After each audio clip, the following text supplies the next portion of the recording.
안녕하세요. 오늘은 첫날이니까 짧게 할 생각인데요. 우선은 요즘에 주식이 많이 하락해서 이유에 대해서 많은 얘기들이 있는데 제 생각에는 스탑 게임 스탑 이런 거는 약간 핑계 또는 어떤 특정 시점에서 나타날 수 있는 주가 하락에 대한 계기라고 생각을 하고요.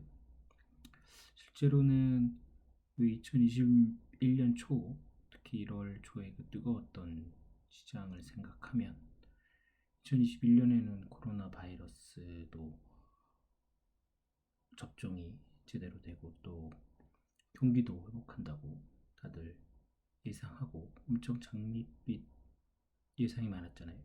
그런데도 2021년 초에 1월에 특히 코스닥은 지금 연초 대비 마이너스고 코스피도 분위기 안 좋죠. 예, 글로벌리도 안 좋고 왜 안 좋냐?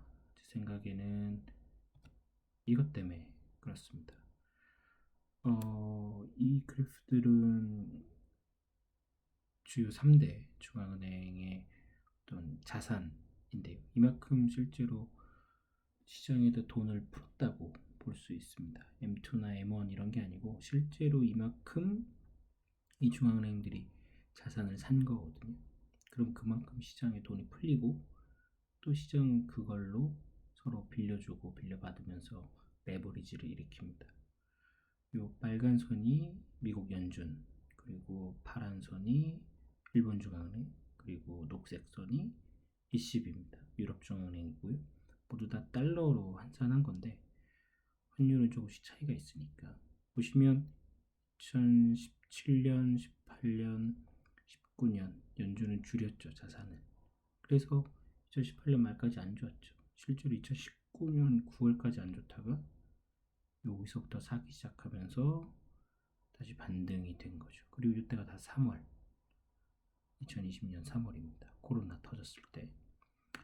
그래서 여기가 5조 달러예요. 5조 달러. 그러니까 연준이 거의 7조 달러, 다 통쳐서 7, 8조 달러씩 산 거죠. 2001년만 돼도 거의 없었습니다. 7조 달러면 우리 돈으로 7,700조 달러 원이죠. 7,700조 원. 우리나라 1년 명목 GDP가 2,000조가 안 되니까 아시겠죠. 연준만 해도 우리나라 한 4년을 땡겨온 겁니다. 그만큼 돈을 풀었고요. 그 통화라는 게 그 경제 성장률, 경제 성장한 만큼 돈이 늘어나는 건데 경제 성장이었고 실제로 작년에 역성장이 일어났는데 거기에 우리나라 GDP의 4배를 연준만 푼 거고 ECB는 더 많죠. BOJ도 마찬가지고.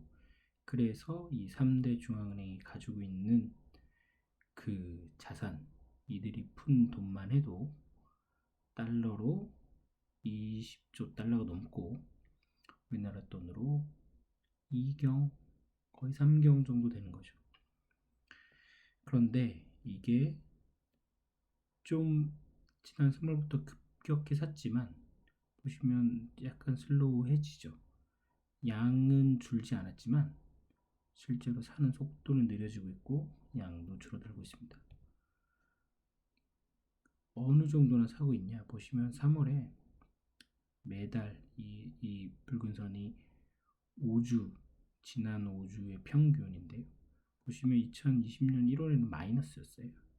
그러니까 지난 5주간 2019년 말에는 안 사고 있었고 그런데 2020년 3월에 급격히 증가하죠.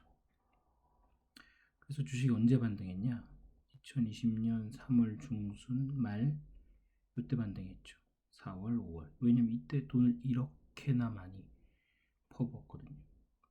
그래서 계속 2020년 내내 상승했죠. 물론 10월이나 8월에 잠깐 주춤한 적이 있지만 그건 당연하죠. 왜냐면 팬데믹이었으니까. 지금 주식이 좋아서 다들 잊어가고 있지만 여전히 우리 마스크 쓰고 다니고 여전히 우리는 팬데믹 상황이 있습니다. 언제까지 될지도 모르고 있고 실제로 백신이 나왔지만 접종 뭐 힘들고 효과도 아직 밝혀진 건 없죠. 그런데 주가, 부동산, 채권 가격 모두 사상 최고인 거죠. 결국 기댈 수 있는 건 중앙은행의 자산 매입밖에 없었죠. 왜냐하면 작년에 역성장이었거든요. 역성장이었는데 성장 또는 기업 실적하고 가장 밀접한 주가가 사상 최고가를 찍었다. 이 모순을 극복할 수 있는 이걸 잊게 만드는 건 돈의 힘이에요. 돈을 엄청나게 풀었죠. 그런데 2021년 1월 드디어 3대 중앙은행의 전체 5주 평균 자산 매입액이 마이너스로 돌아섭니다. 작년 연말 효과가 좀 있습니다. 연말에 이제 중앙은행들도 휴가 가고 또 시장도 휴가를 가니까 자산을 못 산 건 있는데 그래도 마이너스까지 갈 필요는 없거든요. 그런데 실제로 ECB가 얼마 전에 PEPP라고 그 긴급 구제자금 이름은 뭐 있는데 항상 줄여서 PEPP라고 그걸 다 쓸 필요 없다라는 걸 통화정책회의에서 공식적으로 얘기했죠. 그리고 지금 뭐 다들 잊으셨을지도 모르지만 1월 초에 연준 인사 중에 비둘기마저 나와서 테이퍼링 얘기를 합니다. 테이퍼링이라는 워딩을 하죠. 뭐 공식적으로 다시 아니라고 블라드 같은 사람이 나와서 아니라고 하지만 그랬죠. 그리고 한국은행이 굉장히 이례적으로 지난 금융통화위원회에서 주식 과열에 대한 언급을 하죠. 그런데 때마침 게임스탑 같은 대중도 정치권도 주목할 만한 이벤트가 벌어졌습니다. 근데 그 와중에 중앙은행은 자산 매입 속도를 줄이고 있었던 거죠. 실제로 백신이 나오거나 또는 뭐 실제로 인플레이션이 미국 기준으로 한 2.5%만 나와도 중앙은행이 자산을 이렇게나 많이 살 필요는 없습니다. 그런데 이때랑 자산 가격은 레벨이 달라졌죠. 거의 최소한 20-30% 정도 상승했어요. 그러면 지금 자산 가격을 더 올리려면 그때보다 돈이 더 필요한데 오히려 줄이고 있는 거죠. 이 추세는 지금 중앙은행들이 계획하고 있는 자산 매입 속도 그대로 해도 거의 플랫하거나 오히려 3월이 지나면 작년 3월부터 사기 시작했으니까 올해 3월이 지나면 이거는 마이너스까지는 아니더라도 거의 제로 수준에 떨어지고요. 증가 속도 또는 증가율은 마이너스로 떨어질 수도 있습니다. 왜냐하면 PPP를 다 안 쓴다고 했고 연준도 1200달러 산다고 했지만 한 달에 1년에 한 1.5조 달러 정도 사는 건데 실제로 올해 안에 연준이 보유하고 있는 채권의 1조 달러가 만기가 됩니다. 실제로 5천억 달러만 사주는 거고요. 근데 그것도 단기 채권을 사면 나중에 제가 보여드릴 수도 있는데 오늘은 뭐 짧게 할 거니까 실제로 시장에 돈을 주진 않아요. 많이. 그런데 바이든 행정부가 재정부양을 하면 1조 달러 재정부양을 하겠다고 하면 세금을 걷어서는 안 되죠. 당연히 경제성장이 그렇게 안 나올 테니까 부자 증세나 법인세를 올린다면 모르지만 어쨌든 증세 또는 재정 부양을 결정하면 그만큼 시장에서 돈을 빨아갑니다. 채권을 발행해서. 그래서 정부에서 몇 달 동안 들고 있다가 사람들한테 주죠. 그럼 그 돈은 금융시장에서 사라져요. 미국 정부가 채권을 많이 발행하면 할수록 일시적인 자금 경색이 있습니다. 근데 그걸 연준이 안 사주면 시장에서는 다른 자산을 팔아서 미국 국채를 살 수밖에 없어요. 미국 국채 안 사면 금리 오르죠. 금리 오르고 주식 빠지고 선택할 수 있는 수단이 많지 않습니다. 그래서 작년 말이나 연초에 계속 시장에서 또는 일부 전략가들이 연준한테 자산 매입을 안 늘리더라도 만기를 늘려달라고 하는 식으로 계속 하는 건데 이건 또 다음 시간에 기회가 되면 말씀드리고요.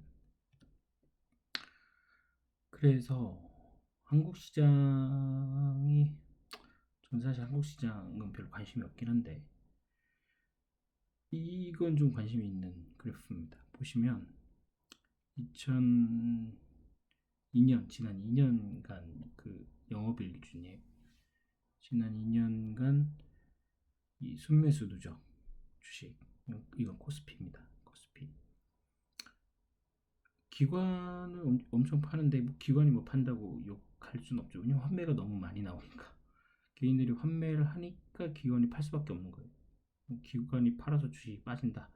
이런 분석은 말이 안 되는 겁니다. 왜냐면 그렇게 말하면 개인이 사니까 주식이 오른다. 이 얘기는 똑같은 거거든요. 개인이 사니까 주식은 파는 사람이 있어야 사는 사람이 있고 사는 사람이 있으니까 파는 사람이 있는 겁니다. 순매수가 있으면 순매도가 있고 개인이 안 사면 기관도 매도가 안 잡힙니다. 다 아무것도 거래 안 하면 순매도가 안 잡혀요. 근데 기관이 팔아서 빠진다. 기관이 나쁘다. 이런 얘기 하면 안 됩니다. 왜냐면 개인이 뜯어 사니까. 개인이 뜯어 사고 연기금은 작년에 많이 먹었고 외국인 이게 좀 중요해요. 외국인이 작년 3월에 팔고 안 사죠. 주식이 아무리 올랐어도 안 샀습니다. 계속 팔고 있죠. 그 외국인이 우리나라 뭐 현대차, 삼성전자, 반도체, 빅사이클 뭐 이런 거 모르나요? 외국인이 모를까요? 기관은 모를까요? 이 사람들이 더 많이 공부하죠. 근데 이 뭐 꿈이 없다고 할 수 있죠. 예. 하지만 이런 경우가 한국에 있었나? 이런 생각을 하게 됩니다. 뭐 이 개인은 정확히 2020년 3월부터 사기 시작했고요. 속도는 이 작년 말 올해 초에 훨씬 빨라졌죠. 양 보세요. 여기서 여기까지. 코스닥은 더 심합니다. 코스닥은 그냥 다 개인이 샀습니다. 뭐 외국인은 코스닥에 별로 관심 없으니까 기관도 계속 팔았고 제 생각은 그렇습니다. 이 중앙은행이 과연 이 그래프가 여기서 더 살 수 있느냐? 보세요. 중앙은행도 눈치를 좀 봐야 됩니다. 솔직히 이번 미국 민주당 정부가 옛날에 그 월스트리트를 점령하라 그 세력들도 있거든요. 이번에 그 게임스탑에 대한 로빈후드 조치를 비판하는 걸 보면 월스트리트에 그렇게 우호적이지 않아요. 그리고 연준도 좀 애매하죠. 이렇게 돈을 많이 풀었지만 사람들 삶이 뭐가 나아진 게 있냐. 그래서 연준은 한동안 눈치를 볼 수밖에 없고 정부는 계속 돈을 쓸 수밖에 없죠.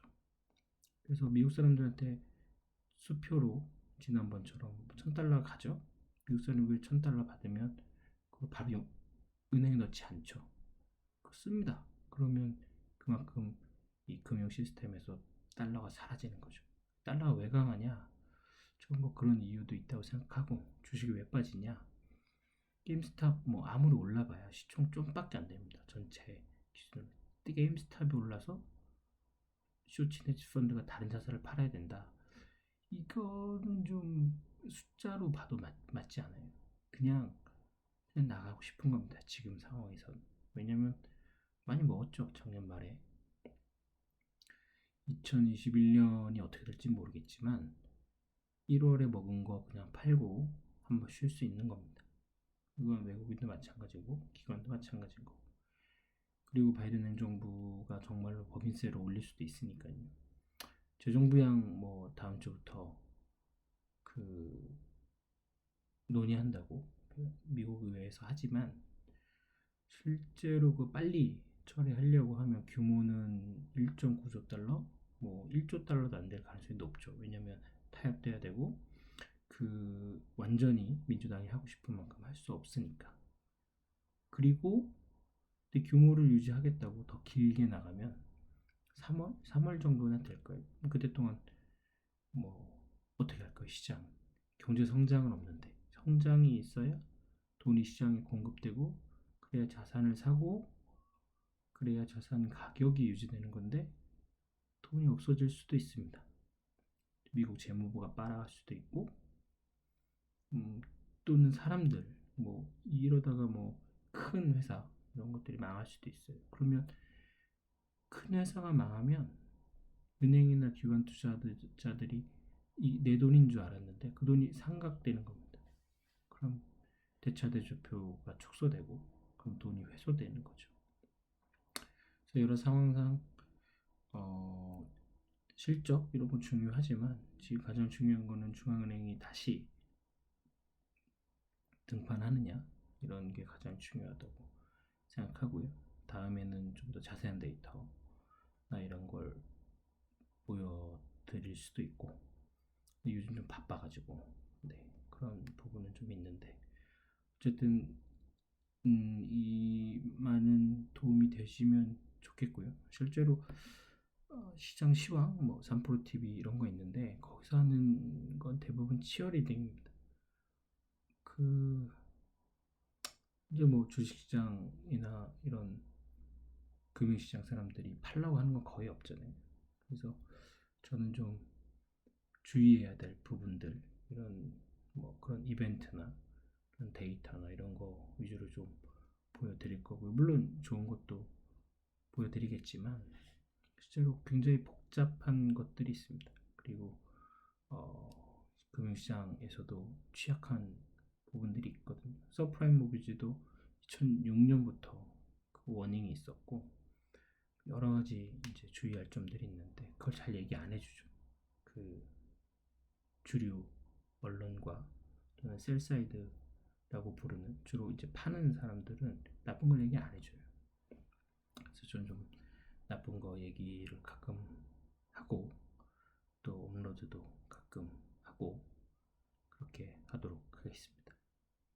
안녕히 계십시오.